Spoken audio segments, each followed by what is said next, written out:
ಆ ನಾಗಿಣಿಯಿಂದ ನಮ್ಮ ಮನೆಯವರು ತೊಂದರೆ ಹಿಂಸೆನ ಅನುಭವಿಸ್ತಾ ಇರೋದು ನನಗೆ ಗೊತ್ತು. ಇದಕ್ಕೆಲ್ಲ ಕೊನೆ ಹಾಡಲೇಬೇಕು. ಅಂದ್ರೆ ಅಂದ್ರೆ ನಾಗಿಣಿಯ ಅಂತ್ಯ ನನ್ನಿಂದಾನೆ. ಆ ನಾಗಿಣಿನ ಆದಷ್ಟು ಬೇಗ ಮುಗಿಸ್ತೀನಿ.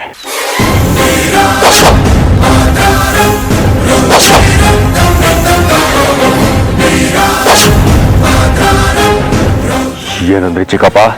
ಆ ನಾಗಿಣಿಯ ಅಂತ್ಯ ನನ್ನ ಕೈಯಲ್ಲೇ ಅಂದೆ.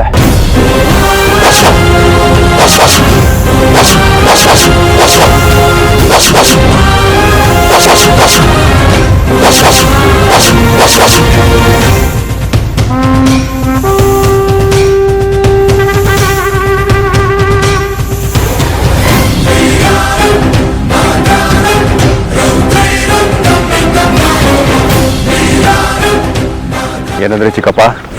ಆ ನಾಗಿಣಿಯ ನಾಶಕ್ಕೆ ಆದಷ್ಟು ಬೇಗ ನಾಂದೇ ಆಡ್ತೀನಿ ಅಂದೆ. ಅದು ನಿಮ್ಮಿಂದ ಅಲ್ಲ, ಯಾರಿಂದನೂ ಸಾಧ್ಯ ಇಲ್ಲ.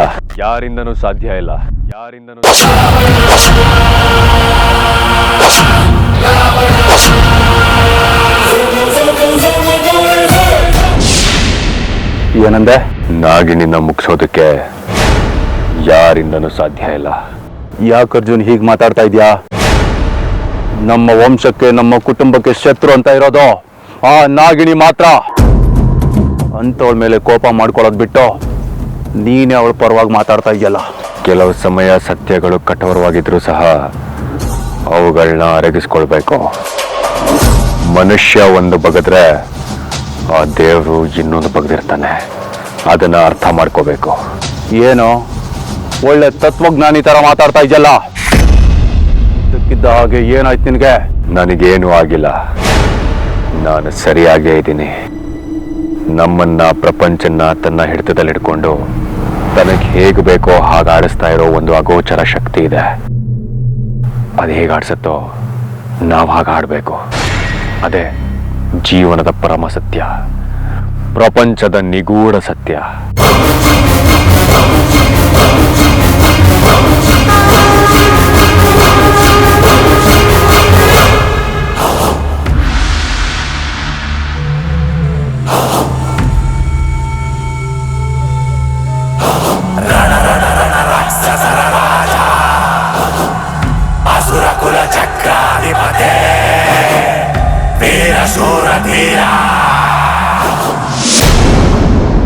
ನೋಡು ಅಮೃತ, ಆ ರುದ್ರ ಹೇಗ್ ಬದುಕ್ದ ಅಂತ ತಿಳ್ಕೊಳ್ಳೋದು ಈಗ ಮುಖ್ಯ ಅಲ್ಲ.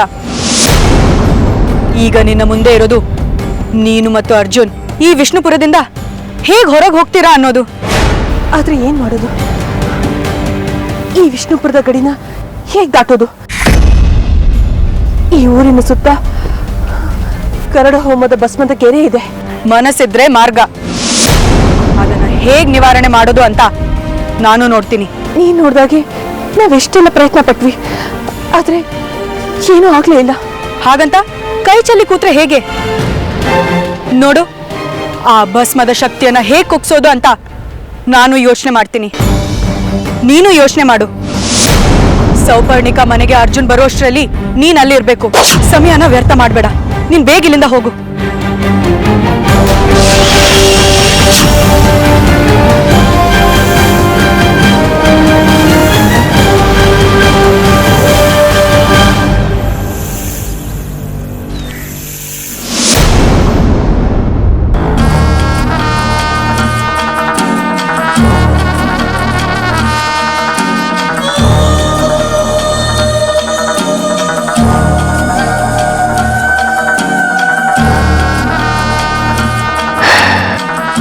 ಏನು ಶತ್ರುಘ್ನ, ದಂಡನ್ನ ಕರ್ಕೊಂಡು ದಾಳಿ ಮಾಡಕ್ ಬಂದಿರೋ ಹಾಗಿದೆ? ನನ್ನ ಶಾಂತಿ, ನೆಮ್ಮದಿ, ಹಳ್ಳಿಯಲ್ಲಿದ್ದ ನನ್ನ ಗೌರವ ಎಲ್ಲ ಹಾಳಾಗೋಯ್ತು. ಇಲ್ಲಿ ಯಾವುದು ಶಾಶ್ವತ ಅಲ್ಲ. ಪ್ರತಿಯೊಂದಕ್ಕೂ ಆದಿ ಅನ್ನುವಂಥದ್ದು ಹೇಗಿರುತ್ತೋ ಅಂತ್ಯ ಅನ್ನುವಂಥದ್ದು ಜೊತೆಯಲ್ಲೇ ಇರುತ್ತೆ. ಹಾಗೆ ಆ ನಾಗಿಣಿಯ ಆರ್ಭಟಕ್ಕೂ ಅಂತ್ಯ ಅನ್ನೋದು ಇದ್ದೇ ಇದೆ. ಅಂತ್ಯ ಇದೆ ಅಂತ ನಾವು ಸುಮ್ಮನೆ ಇರೋದಕ್ಕಾಗುದಿಲ್ಲ ಶಾಸ್ತ್ರಿಗಳೇ. ನಾನು ನಿಮ್ಮಾಗೆ ಸ್ಥಿತಪ್ರಜ್ಞೆ ಅಲ್ಲ. ಮೊದಲು ನಿಮ್ಮ ಶಂಕನ ಎತ್ಕೊಳ್ಳಿ, ಊದಿ.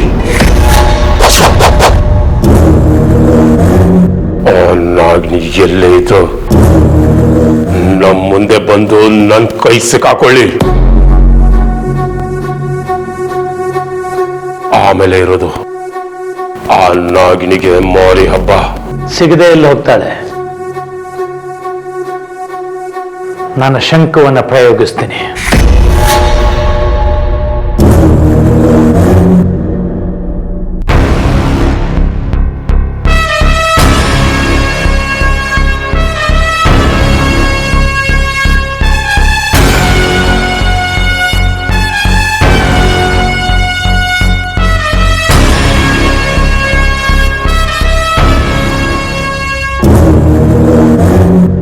ಶಂಕ ಕಾಣಿಸ್ತಾ ಇಲ್ವಲ್ಲ?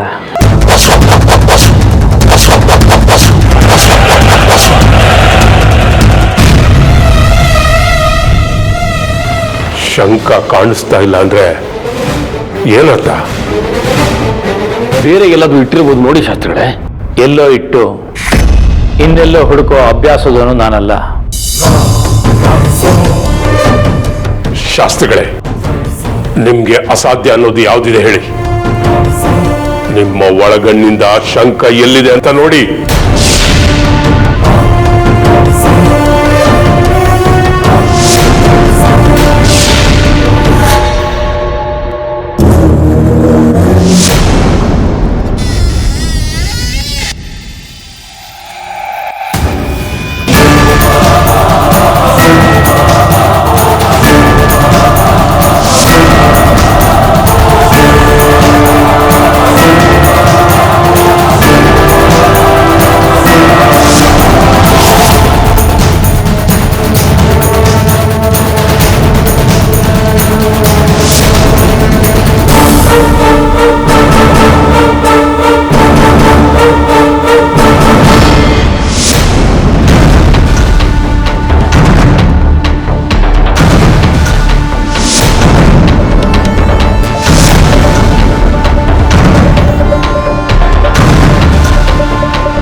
ನಾಗಿನಿ ಶಂಕವನ್ನ ಕದ್ದು ಎಲ್ಲೋ ಅಡಗಿಸಿಟ್ಟಿದ್ದಾಳೆ.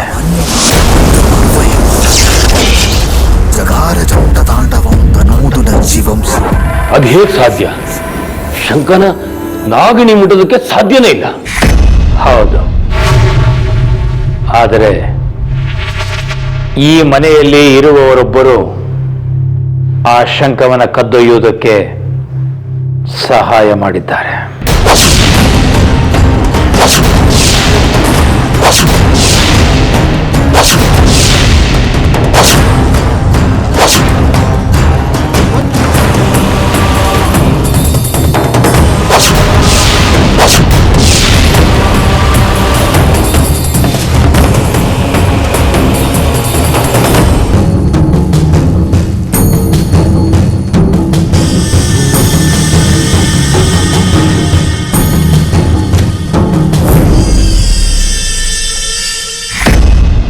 ಶಾಸ್ತ್ರಿಗಳೇ, ಯಾಕೆ ಹಾಗೆ ನನ್ನ ತಂಗಿನ ನೋಡ್ತಾ ಇದ್ದೀರಾ? ಯಾಕೋ ನಿನ್ನ ತಂಗಿಯನ್ನ ನಂಬಬೇಕೋ ಬೇಡವೋ ಅನ್ನೋ ಸಣ್ಣ ಅನುಮಾನ. ಕಣ್ಣು ಮುಚ್ಚಿ ನಂಬೋದು. ನಿಷ್ಠೆ ಅಂದ್ರೆ ನನ್ನ ತಂಗಿದೆ. ನೀವು ನನ್ನ ಮೇಲೆ ಅನುಮಾನ ಪಡೋದು ಒಂದೇ, ನನ್ನ ತಂಗಿನ ಅನುಮಾನಿಸೋದು ಒಂದೇ. ಅತಿಯಾದ ನಂಬಿಕೆ, ಅತಿಯಾದ ಆತ್ಮವಿಶ್ವಾಸ ಯಾವತ್ತೂ ಒಳ್ಳೆಯದಲ್ಲ ಶತ್ರುಘ್ನ. ಅದರ ಪ್ರತಿಫಲವನ್ನ ಒಂದಲ್ಲ ಒಂದಿನ ಅನುಭವಿಸಬೇಕಾಗತ್ತೆ.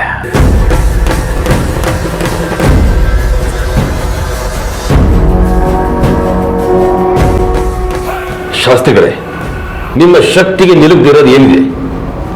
ನಿಮ್ಮ ದಿವ್ಯ ದೃಷ್ಟಿಯಲ್ಲಿ ಆ ಶಂಕ ಎಲ್ಲಿದೆ ಅನ್ನೋದನ್ನು ನೋಡಿ. ಹೌದು,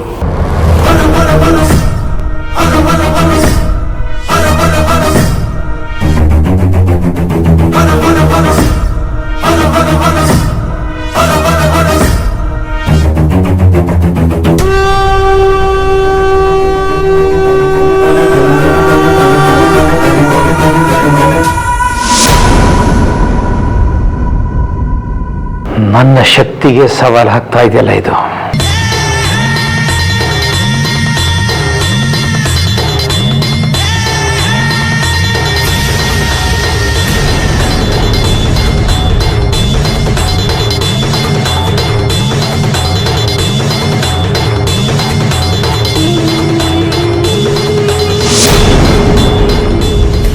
ಯಾಕೆ ಶಾಸ್ತ್ರಿಗಳೇ, ಏನಾಯ್ತು? ಯಾಕೆ ನಿಮ್ಮ ಮುಖದಲ್ಲಿ ನಿರಾಶೆ ಕಾಣ್ತಾ ಇದೆ? ಆ ನಾಗಿಣಿ ಶಂಕವನ್ನು ಬಚ್ಚಿಟ್ಟಿದ್ದಾಳೆ.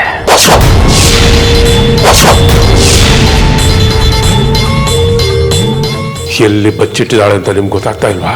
ಇಲ್ಲ, ಅದು ಹೇಗೆ ಸಾಧ್ಯ? ಆ ನಾಗಿಣಿ ಆ ಶಂಕ ನಮ್ಮ ದೃಷ್ಟಿಗೆ ಗೋಚರವಾಗಬಾರ್ದು ಅಂತ ಮಂತ್ರದಿಂದ ದಿಗ್ಬಂಧನ ಮಾಡಿ ಗೋಮಯದೊಳಗೆ ಅವಿತಿಟ್ಟಿದ್ದಾಳೆ. ಪಾಪ, ನೀವು ಸಾಧಕರಲ್ವಾ? ನೀವು ಪ್ರಯತ್ನಿಸಿ, ನಿಮ್ಮ ದೃಷ್ಟಿಗೆ ಗೋಚರ ಆಗ್ಬೋದು.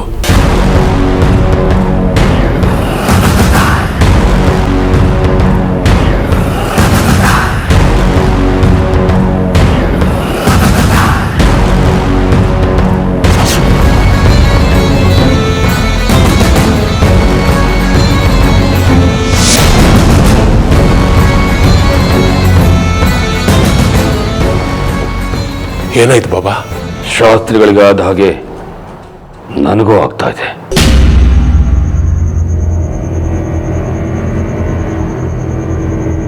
ನನ್ನ ದಿವ್ಯ ದೃಷ್ಟಿಗೂ ಗೋಚರಿಸ್ತಾ ಇಲ್ಲ. ಇಲ್ಲ,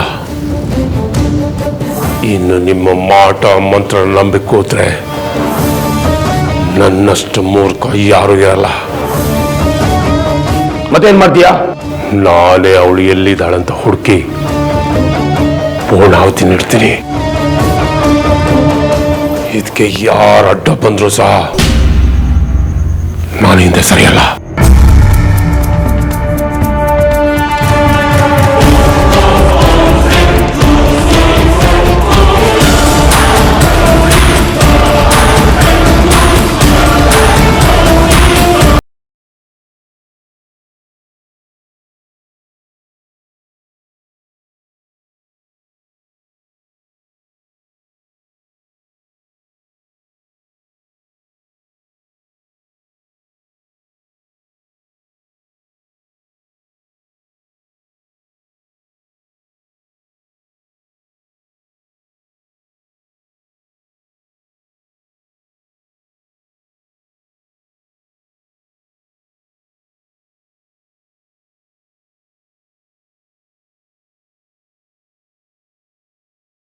ನಿಮ್ಮ ಮನಸ್ಸಲ್ಲಿ ಇರೋದೇ ನಿಮ್ಮ ಮುಖದಲ್ಲಿ ಕಾಣೋದು.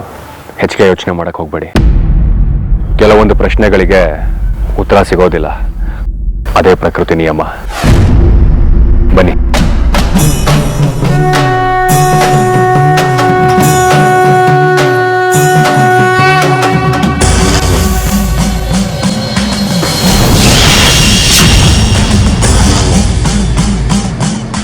ಆ ರುದ್ರ ಹೇಗೆ ಬದುಕ್ತಾ ಅನ್ನೋದು ಇವತ್ತಲ್ಲ ನಾಳೆ ಗೊತ್ತಾಗೇ ಆಗತ್ತೆ. ಈಗ ನಾನು ಅರ್ಜುನ್ ಅವರು ಇಲ್ಲಿಂದ ಹೇಗೆ ತಪ್ಪಿಸ್ಕೋಬೇಕು ಅಂತ ಯೋಚನೆ ಮಾಡಬೇಕು. ಈಗ ಅರ್ಜುನ್ ಅವರು ರುದ್ರನ್ನ ಕರ್ಕೊಂಡು ಅಜ್ಜಿ ಹತ್ರ ಹೋಗ್ತಾರೆ. ನಾನು ಇಲ್ಲಿ ತಿನ್ ಮಾಡ್ಲಿ? ನಾನು ಶತ್ರುಘ್ನ ಮನೆಗೆ ಹೋಗ್ತೀನಿ.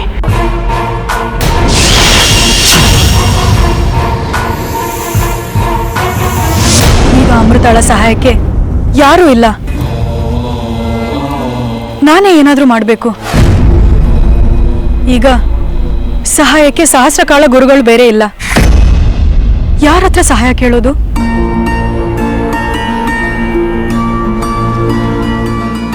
ನಮ್ಮ ನಾಗಲೋಕದ ಕೋಟಿ ಕಾಳರ ಹತ್ರ ಇದಕ್ಕೇನಾದ್ರೂ ಪರಿಹಾರ ಇದೆಯಾ ಅಂತ ಕೇಳ್ತೀನಿ. ಗುರುಗಳೇ ಗುರುಗಳೇ ಕೂಟಿಕಾಳ ಗುರುಗಳೇ. ಶೇಷ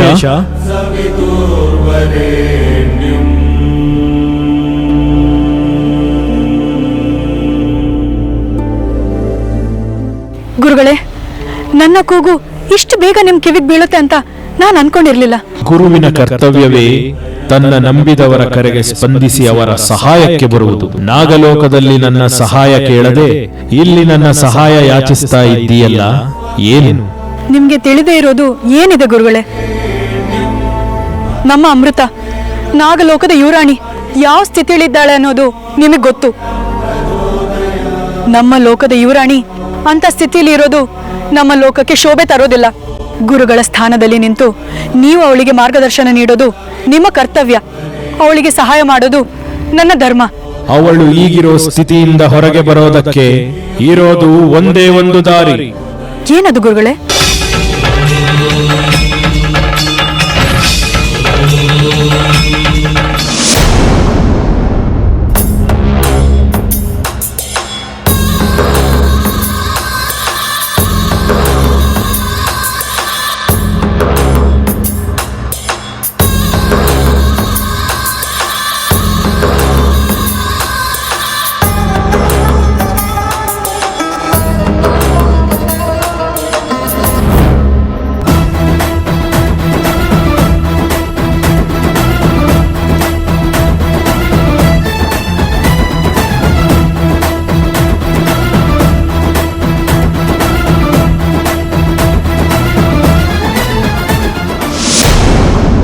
ಅಜ್ಜಿ, ಏನ್ ಹಾಗೆ ನೋಡ್ತಾ ಇದ್ಯಾ? ರುದ್ರ ಚಿಕ್ಕಪ್ಪನೇ. ಅಮ್ಮ, ನಾನೇ ನಿಮ್ ರುದ್ರ. ನಾನು ಆರೋಗ್ಯವಾಗೇ ಇದ್ದೇನೆ. ರುದ್ರ ರುದ್ರ ನನ್ ಕಂದ ರುದ್ರ, ನೀನ್ ಜೀವಂತವಾಗಿ ಬರ್ತೀಯ ಅಂತ ನಾನು ಅಂದ್ಕೊಂಡೇ ಇರ್ಲಿಲ್ಲ.